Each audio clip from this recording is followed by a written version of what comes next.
I legally can't start this till 7:30, so it's 7:29, so I have to sit here and watch the clock till we get into legal territory. 7:30. No, it's illegal now. You're good. Okay, we will call to order the regular meeting of the Batavia City Council for Monday, August 15th, 2022. I would ask that you all please rise for a brief invocation to be followed by the Pledge of Allegiance. Tonight, the City Council meets in what is certainly kind of a sad moment as we recall the life and kind deeds and many wondrous acts of service to others that was performed in our community by John Kennedy. He was certainly a face of Batavia to be proud of, and one who certainly made a very positive difference in our world as we move forward in this community, and we shall miss him for always. Tonight, we also want to pay tribute to the police career of 25 years of Officer Emil Jensen, and thank for all the good kindnesses and efforts and heroic acts that he performed during a quarter century as a member of the Batavia Police Department. As always tonight, we want to remember those from our community who are serving on foreign soil in defense of the liberties of the United States of America, and we just ask that a special blessing be showered upon each and every one of these men and women as they go about their vital mission. And as always, we ask for vision and understanding and direction for the members of the City Council to act on the items of business before us, knowing that in the hearts and minds of each and every one of them that are here to do what will be best for Batavia and its future. We ask for all these blessings. Amen. Alderman Earl, would you lead us in the Pledge of Allegiance? I pledge allegiance to the flag of the United States of America and to the republic for which it stands, one nation, under God, indivisible, with liberty and justice for all.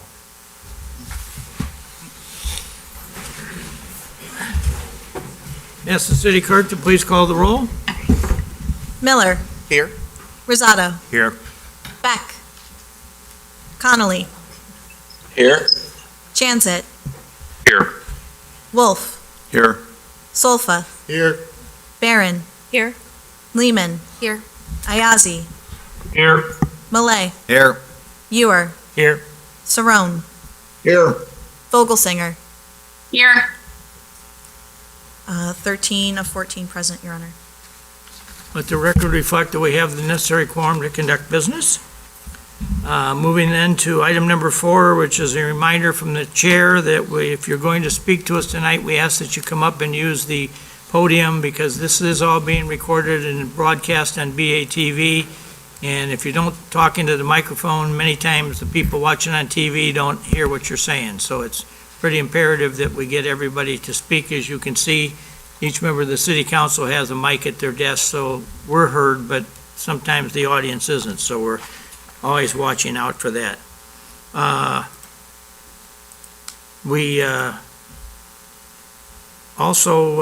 have to ask, is there anybody in the council that wishes to remove, add, or change anything on tonight's agenda? I didn't think so. Okay, moving then to item number 6, which is presentation of tonight's consent agenda. Alderman Chanzit, are you here with us to read this and present it? I am indeed. Your Honor, the consent agenda reads as follows. To accept and place on file Committee of the Whole minutes for May 31st, June 7th, June 28th, 2022. The Historic Preservation Commission minutes for June 24th, 2022. Approvals. August 5th, 2022, payroll in the amount of $943,239.85. Accounts payable check register in the amount of $1,552,155.66. City Council minutes for August 1st, 2022. Approval, COW executive session minutes for June 7th, 2022.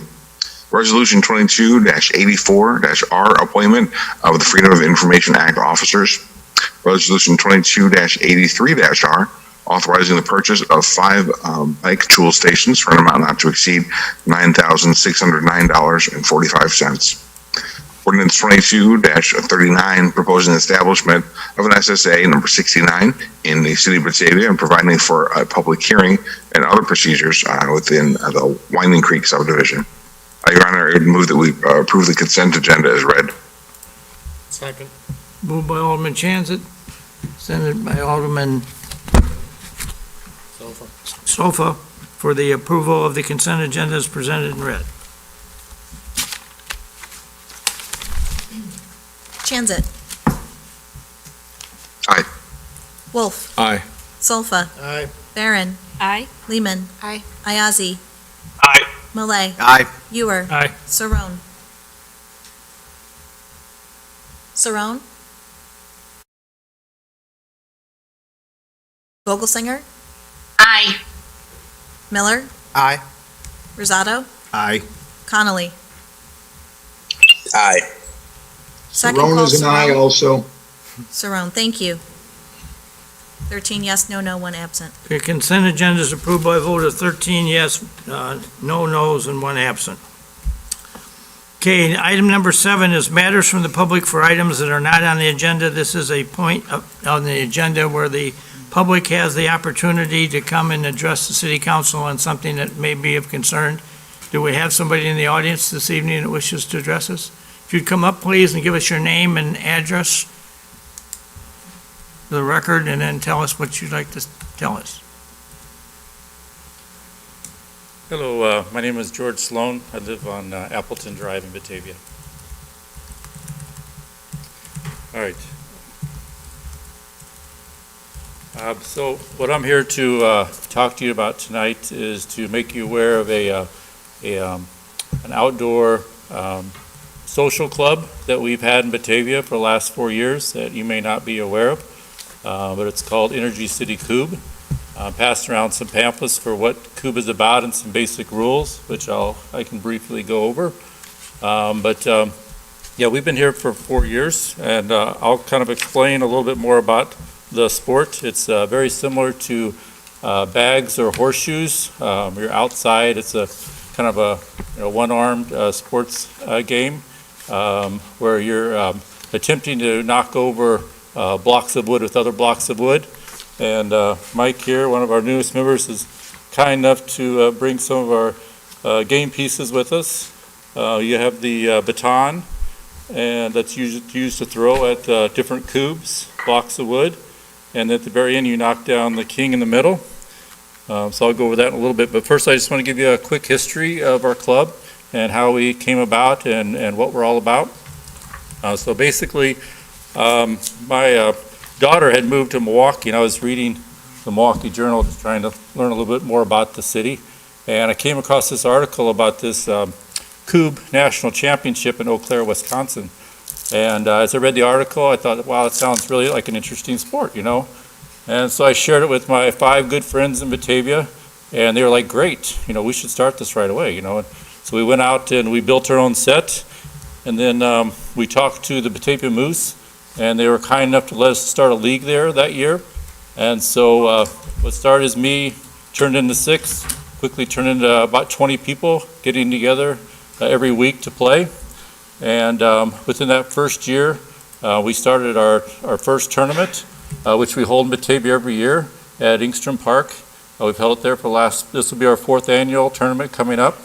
And it attracts people from all over the Midwest that play this sport, mostly in Wisconsin, Michigan, Minnesota. It's not quite as popular yet in Illinois. So since we were kind of the first one on the table, we're kind of recognized as being the Cube capital of Illinois. So we have our Illinois Cube Championship every year, which I'll talk a little bit more about that, but that's going to be on September 3rd. We always have it on Labor Day weekend. We'll be back out there this year. And maybe just to kind of get into some basic rules of the game, as I passed around, you basically have these cubes on the inlines, and then you have this king sitting in the middle, and then you have players on each side of the baseline, and they're trying to knock down these cubes with these batons. And so after you knock down all the 5 batons on the other side, then you're able to knock down the king, and you basically win the game. So This is not only popular in the Midwest, but also, Los Angeles has a team. Out in the East Coast, they have teams, but it's really the most popular in Europe.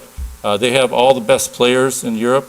The game was kind of invented over in Switzerland and Sweden, and supposedly traces its roots back to the Vikings thousands of years ago, who played with, instead of blocks of wood, they played with skulls and femurs of their enemies. So that's the supposed history that we're sticking with on this one.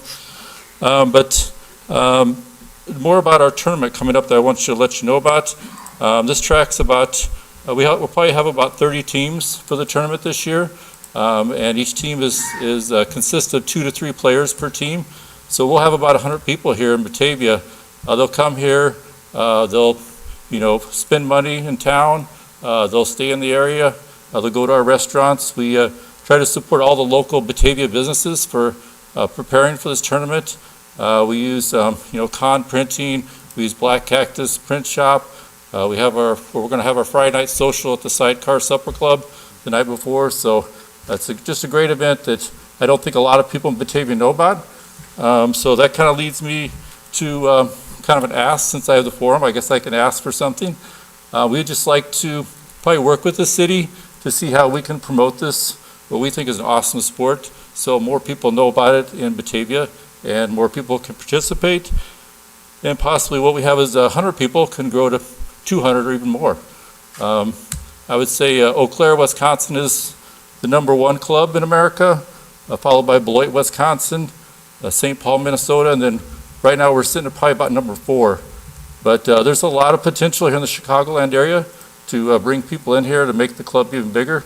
And we just kind of wanted to let you know about that and see what kind of questions you have. Do we have any questions from the city council on it? If you wanted to come and learn how to do this, where would you do that, or how would you go about that with the club? So we play at the Moose Club every Tuesday night at 6:30. We have what we call our leagues, but they're open leagues, so whoever shows up gets assigned to a team, and we play for 2 to 3 hours, and and then we also travel to other tournaments out of town, like these other cities I mentioned, and even more cities. They're having tournaments all over the country, mostly in the summertime. Okay. And do you have a website? We have a Facebook page. Facebook, okay. So it's called Energy City Coupe. So we named our club after, the town, and we have the windmill as our symbol. So that's how everybody kind of knows us right now. Okay, thank you. Yeah, thank you. Any other comments or questions from the city council?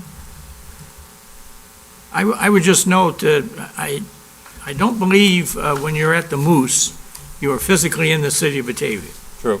That's kind of a unique little agreement we have with them, that they stay out in the county.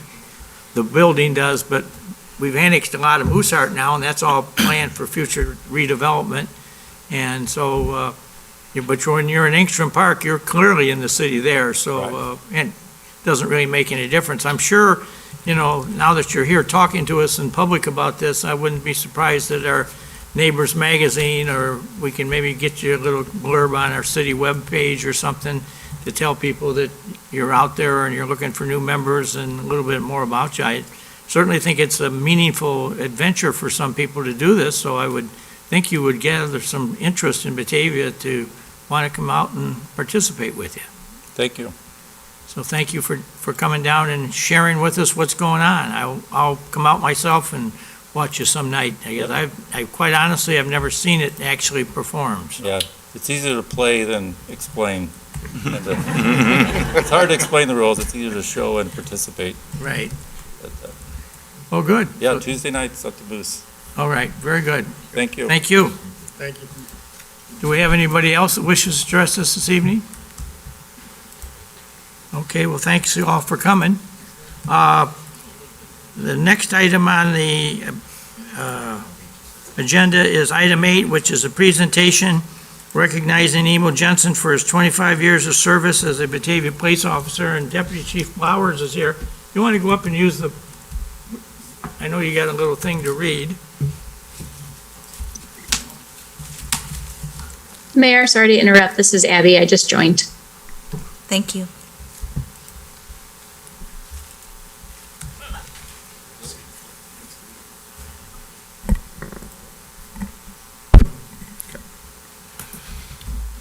So,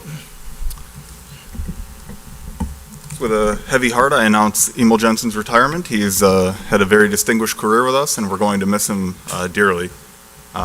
He retired from the Batavia Police Department effective on August 2nd, 2022, after 24-plus years of service to the police department and the citizens of Batavia.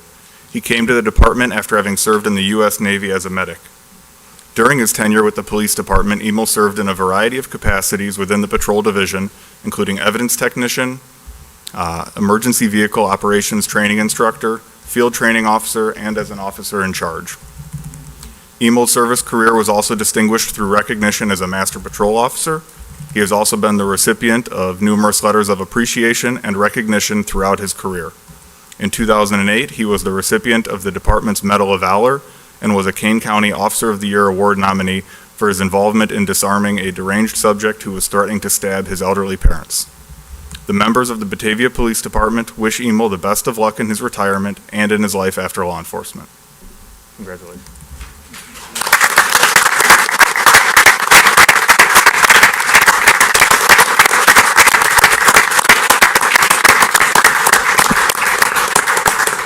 So is our custom here at the city council, when we have an employee that basically works for us for a quarter century, we present them with a plaque of appreciation.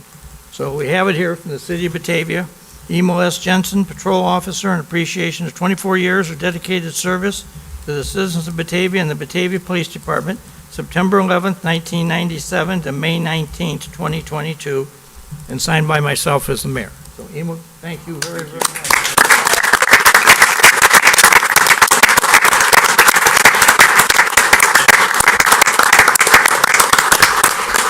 We also have for you, another thing that we've started doing is we give everybody their own street sign. And so here's Jensen Court. Holding all your hearings.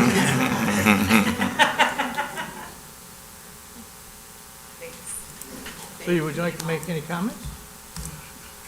Just keep it short. I didn't even know where Batavia was until I got this job, but I am so glad that I took it. It's been an honor to serve the people of Batavia, the town. I've raised my family here, and I couldn't have picked a better place to work and to raise my family. So thank you, everybody.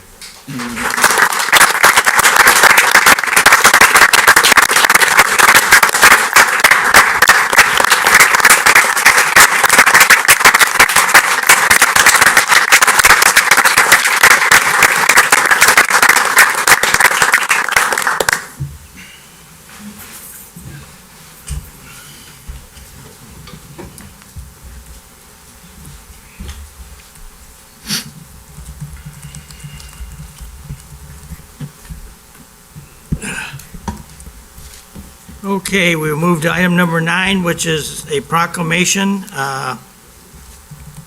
declaring that South Verdant Road be designated the John D. Kennedy Way. Alderman Wolf, do you have this? Thank you, Your Honor, I do have it. To read the proclamation. Whereas, on behalf of the city of Batavia, I wish to record our deep sorrow over the passing of Mr. John Kennedy on July 14th, 2022. And whereas the city sends its sincerest condolences to John's surviving children, sibling, mother, and friends. And whereas John spent his entire life in the Fox Valley area and was actively engaged in community service to improve the lives of his fellow citizens. And whereas the city of Batavia, along with John's family and friends, are blessed to have known him and been part of his life. And whereas John served the city of Batavia as an employee for more than 24 years, and whereas through John's time with the city, he primarily worked at the city's public works facility on Verdant Road, and whereas John and his family also had a residence on South Verdant Road where his family has lived for decades. Now therefore I, Jeffrey D. Schelke, Mayor of the City of Batavia, on behalf of the entire City Council, and out of recognition for John Kennedy's many contributions to our city and to its citizens, do hereby proclaim the honorary street signs be erected along South Verdant Road bearing the official designation of John D. Kennedy Memorial Way. The street signs will help remind all of Batavia's citizens of the contributions and the love John Kennedy had for Batavia. I make a motion that we accept the proclamation as read, Your Honor. Second. Moved by Alderman Wolf, second by Alderman Stofa for the approval of the proclamation as presented. Clerk, take a roll call, please. Wolf? Solfa? Aye. Barron? Aye. Lehman? Aye. Ayazi? Aye. Malay? Aye. Ewer? Aye. Saron? Aye. Vogelsinger? Aye. Miller? Aye. Rosato? Aye. Beck? Aye. Connolly? Aye. Janzet? Aye. 14 yes, no, no. Motion's approved. Gary, did you want to make some comments? Gary Holm, our Public Works Director. Thank you, Mayor and Council. I just wanted to kind of tell the story of the last morning that John was in the office. I had gotten in early that morning, but John already beat me in. He was sitting at his desk when I got there, and I have to walk by his office in order to get to mine, so it's not uncommon for me to, say, "Hey, John, how are you doing?" And this morning he said, "Oh, not so good," and so that caused me to pause and step and go back and stick my head in. And he explained that there had been a death in his family and that he had had a really rough, couple of days. And we sat and talked, and we kind of talked about family, and the conversation, transitioned to his sons, and started talking about what his sons were going to be doing the upcoming fall, and one was going back to school, and the other one was, still contemplating what he was going to do and potentially, become a welder. I shared that I've got a cousin who is a welder, and that's a wonderful career. And we just sat and talked for a while, and then he mentioned he was going to take time off to go help his mother out. And those are my last memories of John, was him being so proud of his sons and him, expressing just care and love for his mother. And those are memories that I'll always have of him, because that's the type of person that he was. So I just wanted to share that.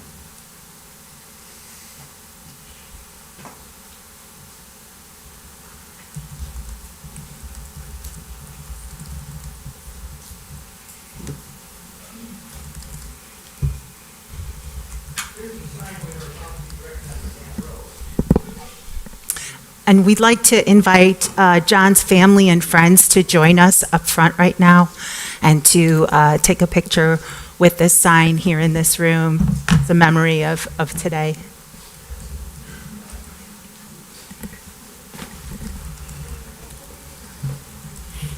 Just kind of come up and stand around me or behind me or whatever.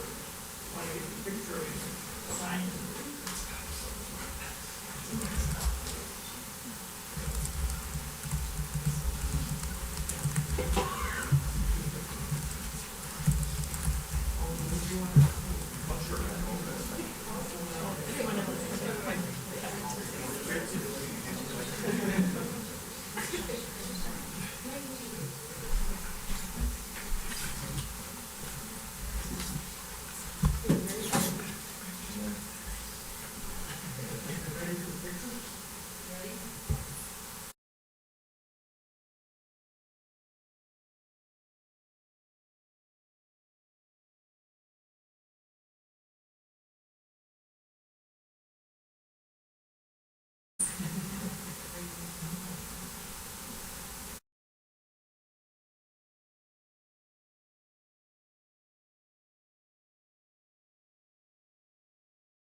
So that's kind of the end of the city's business as far as things that we're going to do to involve the community. The rest of our agenda tonight is city business, all ordinances and reports from the city administrator or whatever. So certainly feel, if you'd like to, you can certainly feel free to leave, because it's going to be, many people tell me it's boring business. John would appreciate the liquor license for the block party.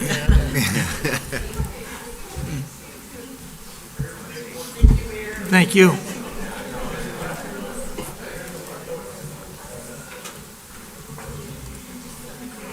Mayor, this is Abby. I'm going to step out for the next one. Okay.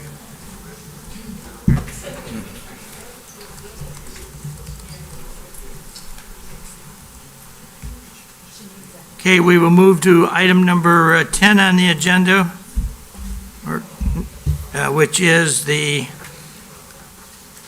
approval of a Class G special use liquor license permit for September 4th, 2022, Batavia Block Party organized by Batavia Main Street. I think we discussed this in committee, didn't we? No, it just comes straight to council. Somebody care to make a motion for the approval of the special use permit? So moved. Moved by, was it Chanzit? Yes. Second. Second by Malay. Any discussion? Clerk, call the roll. Chanzit. Aye. Wolf. Aye. Solfa. Aye. Barron. Aye. Lehman. Aye. Ayazi. Aye. Malay. Aye. Ewer. Aye. Saron. Aye. Vogelsinger.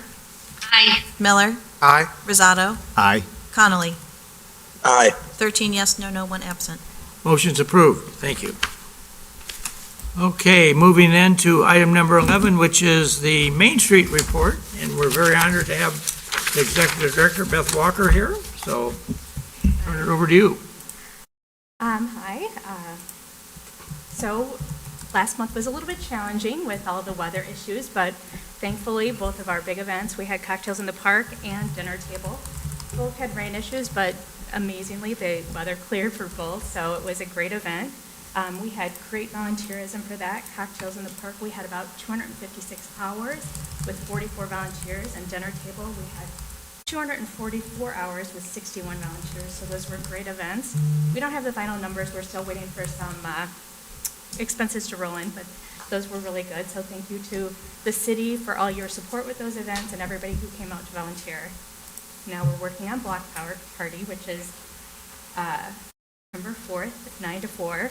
The Block Party will be back over at Peg Bond Center, and the car show will be on North River Street.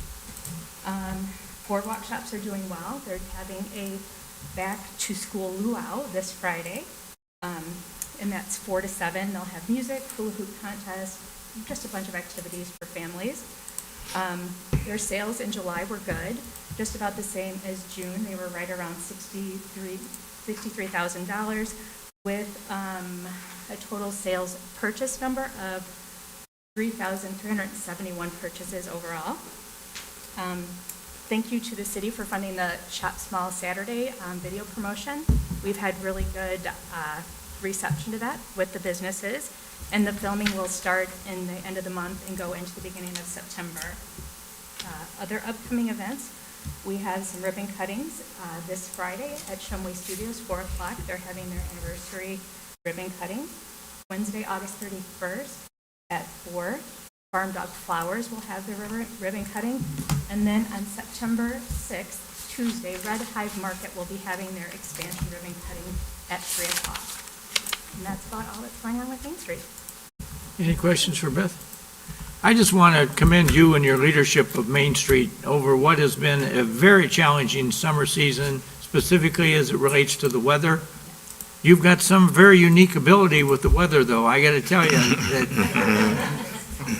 you know, starting, I know you didn't have anything to do with the 4th of July fireworks, but that was another challenging moment for us, because we really didn't know if we were going to fire those fireworks off on the 4th of July till about 5 o'clock at night, when we finally got the okay, not the okay, but the report from the Weather Bureau that it wasn't going to rain between about 5 and 11:30, and exactly right on, and that's, we got it opened up and we did it. And then you and your two parties, the first one I thought we were totally going to be rained out, and then all of a sudden just stopped and the skies cleared It was and amazing. all these people just showed up. It was like everybody was standing in the gate or the door of their house waiting to see what was going to happen.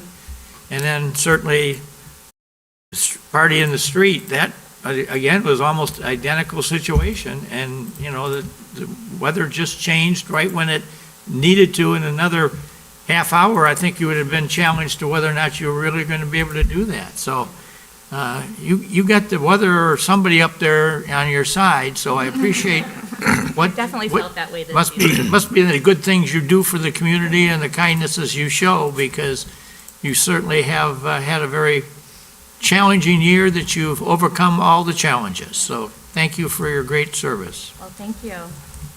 Anybody else? All right. Any other questions? All right, well, thank you. See ya. All right, administrators report. Good evening. I just have some updates, a lot of great stuff going on.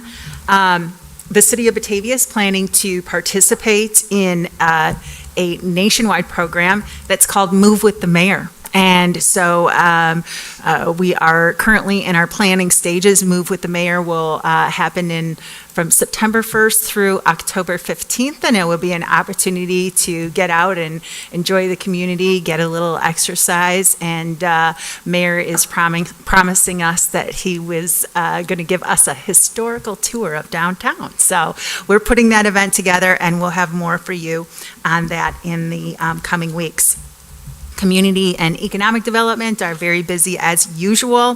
The Plan Commission will have their meeting on this Wednesday, August 17th. They'll be considering a conditional use for video gaming at Wilson Street Tap at 105 East Wilson Street. Culver's has resubmitted their plans for their restaurant this week, and it's under staff review. Aldi has resubmitted plans for their parking expansion and vestibule addition. Imagine Theater has resubmitted their plans for the theater renovation on Randall Road, and as stated before, this facility is going to be renovated this fall and winter with expectations that they will be opening in spring of 2023. The Chicken Salad Chick restaurant on Randall Road is going to be located in the previous Krabby Boil location, and Crispy Crunchy Chicken will be located at the southeast corner of Fabian and Illinois 25 in the Shell gas station. Both have been sent plan review comments, and so we are waiting for them to resubmit their plans based on those comments. Mocha Coffee should be getting their permit this week. They have nearly completed all their permit requirements. And Anthony is going to be doing a presentation on August 29th for the boardwalk shops to educate them about the different grant programs that we have here at the city, both under TIF and then also the gateway improvement grants that we have. And the police department, with the beginning of the 2022-2023 school year approaching, the Batavia Police Department officers will be increasing their presence around our area schools next week, both to greet the children during their return to school and also to monitor for traffic safety violations. And Batavia and Geneva police officers will be supporting fundraising efforts for Special Olympics again this year at the two Batavia Dunkin' Donuts locations. I knew I was going to screw that up. The Cop on Top program. And this is going to be on August 19th from 6 to 9 p.m. So both locations of Dunkin' Donuts, we hope that everyone will consider stopping by to say hello and make a donation to this great cause for Special Olympics. And our police department has been participating in this for many, many years, and it's a lot of fun. In Public Works, the city's annual water main leak detection program has started, so residents may see our vendor operating water valves and testing hydrants as part of the leak detection process. This is done annually to identify water main leaks that don't bubble to the surface and would otherwise remain undetected. It's a very important measure that we take in water conservation and an important part of our plan for making sure that we have a sustainable water supply into the future. The start of the 2022 roadway resurfacing program has been delayed due to a labor strike that occurred in Chicagoland earlier this summer. While contractors are back to work, the work is significantly delayed, about 2 months behind schedule, but we still hope that our program will be able to be completed this year prior to the onset of winter. And as was mentioned at last week's meeting, the city has recently received approval from the Illinois Department of Transportation to engage in Phase 1 study for the road diet along Batavia Avenue. The Phase 1 study is the first of 3 phases of engineering, but during Phase 1, public input will be sought on different design options that we might consider. Of course, Route 31 is under IDOT's jurisdiction, so ultimately they will have control over what happens on that roadway, but the city will seek input from the public and provide meeting locations, both during meetings, in the Friday updates, and on our website. It's anticipated that the preferred option will be selected and the project will move into final engineering in 2023, and construction will follow at a future date once funding has been secured. And that's all I have, unless anybody has any questions for me. Any questions for Laura? I just would like to make the comment publicly that I certainly hope Culver's is getting ready to get that building permit. I probably get asked that question more than any other piece of information in Batavia. When's the Culver's coming? Did they back out? Have they changed their mind? And I generally, if somebody asks me, I tell them the story about Laura got a call from a woman up in Madison, Wisconsin that wanted to come down here and ask us questions. And so the lady showed up with her daughter and her son-in-law. And the lady and her daughter did all the questions. And I don't think the son-in-law spoke 10 words the whole time. They were here for an hour and 45 minutes. And it's the woman that owns the Culver's franchise for Batavia. And she told us the whole story about how she got involved, and she was old-time friends with the Culver family when they started the restaurant, and her grandfather owned a 1,000-acre farm up in Baraboo, Wisconsin, right next to Ringling Brothers and Barnum Bailey Circus's winter headquarters, and he passed away, and she ended up inheriting the farm, and she didn't want to be a farmer, so she sold the farm and invested in Culver's. And so she got the rights to build all the Culver's restaurants in Madison, Wisconsin, and she did quite well from that. So then her daughter said, well, gee, her daughter, I think, has an engineering degree, but she wanted to be like her mother and own restaurants. So she went to the Culver brothers and said, where in Illinois, because that's where the daughter lives, would you build a restaurant? And they gave her 3 locations, Skokie, Downers Grove, and Batavia. And she started in Skokie, and she bought a corner of the old Orchard Shopping Center and tore that down. And the reason she did that is within a certain distance, there's 5 Jewish-orientated senior living facilities. And everything this woman's doing is based on senior living facilities. So then she went to Downers Grove and confirmed that they have 5. And when she came to Batavia, she wanted to ask Laura and I, is it true that we have 6? And I said, yes, it is. We may get more. Well, that was all she had to hear, because she says that the Culver's is the senior citizen fast food restaurant of America. And it's also the grandparents' restaurant of America, because grandparents love to take their grandchildren out, and they can go to Culver's, and the grandparents can have the soup and the salads, and the grandchildren can have the hamburgers and French fries and custard and all this other stuff. So that's what's coming to Batavia, and it's been probably a year since she was here, I think. I was hoping we'd be up and going by now, because, man, there's certain people I cannot meet without. The other thing is, since Laura brought it up, they've asked me to do this, getting people out and walking around. And so on the night of the party in the park down here, I come walking in here, and it was like somebody, I didn't have a sign on me, but somebody started pointing out who I was. And I literally spent that whole evening not doing nothing else other than answering questions from about 6 or 7 different new residents to Batavia. And they had mostly history questions, like 2 of them wanted to know where the quarries were, because one of them was pretty sure her house sat on one of them. And then there was all kinds of other interesting conversations going on. So I'm thinking, well, if we're going to do something, I'll just put a lot of those questions in my pocket, and take one night, we'll do the northeast side, another night we'll do the southwest side, and we'll just maybe walk around the river and go to different spots, and I'll stop and talk about what's happening there. And we do have some very interesting things. One of the things I'll certainly probably talk about on the tour, but we have some evidence of this. In 1928, John Dillinger was out on the street still holding up banks. And the banks in this area, they got the word that he was around here. And the banks in this area got really wound up about Dillinger coming into any one of these towns and holding it up. So the banks went out and bought sawed-off shotguns, 3 inches short of legal. And they turned around and they gave them to all the businesses in Batavia. They gave them to all the businesses on every neighbor that was a neighbor of a bank in downtown Batavia. So we had like 9 or 10 of these weapons. They were all fully loaded. And as many of the bank people later told me, if something had happened, they wouldn't have known how to pull the gun. And one of the classic ones was what is now the Comedy Vault, was a big bank over there. And so they had, the 3 businesses on the 3 corners all had the shotgun. And if you think about it, if Dillinger had shown up and somebody said he was there, if those merchants had run out and fired these guns, which would have spread almost immediately, they would have killed each other on the other side of the street.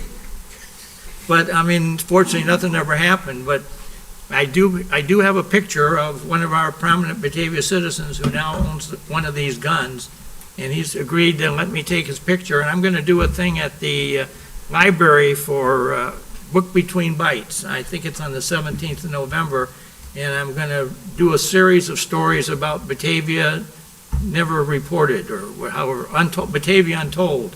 And one of them's going to be this Dillinger story, but I'll also talk about that story when we do the walk. It's kind of one of the innovative old-time things that is out there that's all true, is nobody's made any of this up. We got the evidence about it. Fortunately, Dillinger never came to Batavia, so we never had to worry about him shooting somebody on the other side of the street, but wow. So, thank you. Thank you. So the next item is other business. Do we have any other business? I have one, Your Honor. Just a reminder that the corn boil is this Friday out at the high school from 4 to 7. Go out and see the new stands, the new press box, and all the new teams. And we can stay home and watch it on TV if we want, because it's going to have a narrated game, right? Throughout the season. 4 weeks into the season, we'll be back at home. You won't be at the away games, you'll only be at the... We'll be at the away games. First game is down at Gately Stadium. So we're road tripping again this year for the first 3. So And as you all know, one of the prime announcers is right here with us. I'll have my voice back by then. And so, for a year, the school district made the decision not to broadcast the game. And I went and had some conversations with some folks about, I think you better get the game back on, because you're not making a lot of people real happy here that they can't get these games, so. We will do everything we can to make sure every game is broadcast so that everyone can see it. I didn't realize in some of our senior citizen communities that we have fan clubs of the Batavia basketball and football teams. And Friday and Saturday night's a big night because everybody can get their cup of coffee, and then they go down to some little theater, they turn on the game, and we all sit there and watch it. Know the players thanks to the good announcers and who the stars are. They've become big fans of this. So that's Batavia Athletic Department has fans that never leave, never come into the building, but they're... And it also keeps people that aren't in Batavia still connected to, Right. the town and the school. So, Anyway, it's good. Great program, it really is. Okay, moving, anybody else got anything? Alderman Your Honor. Lehman? I was at a safety training seminar earlier today, and they mentioned the benefits of neighborhood watch programs. And I was curious, does Batavia have neighborhood watch programs that work directly with our police department? Chief, you want to answer that?